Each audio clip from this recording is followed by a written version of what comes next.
অনেক দিন পরে আবারও আমরা ফেসবুক কভার ফটোর ভিডিও নিয়ে চলে আসলাম। তো অনেক দিন ধরে আপনারা আমাদের চ্যানেলে কমেন্ট করছিলেন যে আমরা নতুন কোনো ফেসবুক কভার ফটোর ভিডিও কেন দিচ্ছি না। তো এখন থেকে আবারও আমরা চেষ্টা করব রেগুলার ফেসবুক কভার ফটো নিয়ে ভিডিও আপলোড করার। তো আজকের এই কভার ফটোটি আশা করি আপনাদের কাছে ভালো লাগবে। তো কভার ফটোটি কীভাবে ডিজাইন করতে হবে তা আমি আজকের এই ভিডিওতে আপনাদেরকে বলে দেবো। তো কভার ফটোটি ডিজাইন করতে হলে অবশ্যই আমাদেরকে পিকচার ল্যাব অ্যাপের প্রয়োজন পড়বে এবং ভিডিও ডিসক্রিপশন বক্স থেকে একটি পিএলপি ফাইল ডাউনলোড করতে হবে এবং পিএলপি ফাইলটি অবশ্যই 4 ডিজিটের পাসওয়ার্ড দিয়ে প্রোটেক্ট করা থাকবে।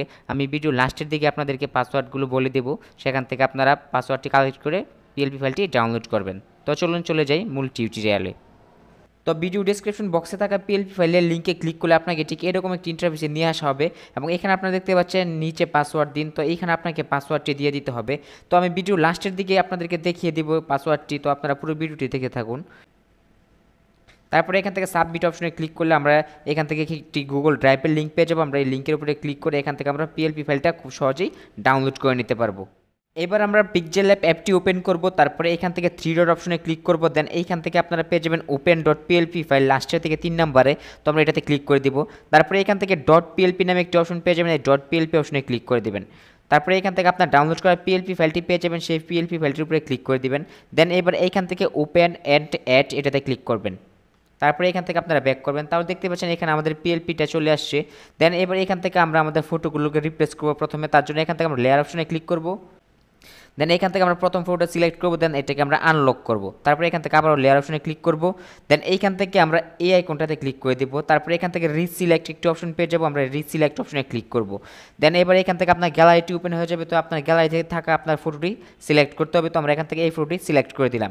তো এইখান থেকে আপনার মতো করে আপনার ফটোগুলোকে আপনি ক্রপ করে নিতে পারেন। তারপরে এখান থেকে টিক মার্কে ক্লিক করবেন। তো দেখতে পাচ্ছেন এখানে আমাদের ফটোটি চলে আসছে। তো ফটোটি আমাদের ফ্রেমের সাথে অ্যাডজাস্ট করতে হবে, তার জন্য এইখান থেকে আমরা চলে আসবো রিলেটিভ সাইজ অপশন এবং এইটাকে আমরা কিছুটা কমিয়ে বাড়িয়ে আমাদের ফ্রেমের সাথে এটাকে অ্যাডজাস্ট করে দেবো।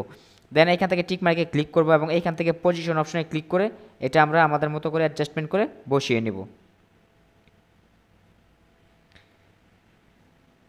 দেন এখান থেকে আবার লেয়ার অপশনে ক্লিক করবো এবং এটাকে লক করে দেবো। তারপর এখান থেকে সেকেন্ড যে ফটোটা আছে এটাকে আমরা সিলেক্ট করব। দেন এখান থেকে একইভাবে রিসিলেক্ট অপশনে ক্লিক করে এখান থেকে আমরা আরেকটা ফটো এইভাবে সিলেক্ট করে নেব। তো এখান থেকে আপনারা আপনাদের প্রয়োজন মতো কিন্তু ক্রপ করে নেবেন ফ্রেমের সাথে অ্যাডজাস্টমেন্ট করে। দেন এইখান থেকে আপনারা টিক মার্কে ক্লিক করে এটাকে আপনারা এই আগের মতোই রিলেটিভ সাইজে চলে আসবেন এবং এটাকে আপনারা অ্যাডজাস্টমেন্ট করে দিবেন। তো এইভাবে আপনারা আপনাদের মতো করে সবগুলো ফটো অ্যাডজাস্টমেন্ট করে দিবেন।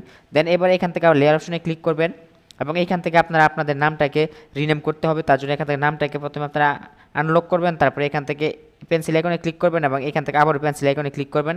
দেন এইখান থেকে আপনারা আপনাদের মতো করে একটা নাম লিখে দিবেন, আপনাদের নামটা এখানে লিখে দিবেন।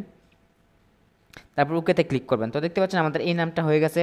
দেন এবার নিচের নামটাকে আমরা রিনেম করব, তার জন্য এখান থেকে পেন্সিল আইকনে ক্লিক করব এবং এইখান থেকে আমরা পরের নামটা এখানে লিখে দেব। তো দেখতে পাচ্ছেন এখানে আমাদের নামটা রিনেম করা কমপ্লিট হয়ে গেছে। তারপরে এখান থেকে জাস্ট সেভ আইকনে ক্লিক করব এবং এখান থেকে সেভ এস ইমেজ, তারপরে এখান থেকে আপনারা আলট্রাটা সিলেক্ট করে সেভ টু গ্যালারি অপশনে ক্লিক করে এটা আপনার গ্যালারিতে সেভ করে নেবেন।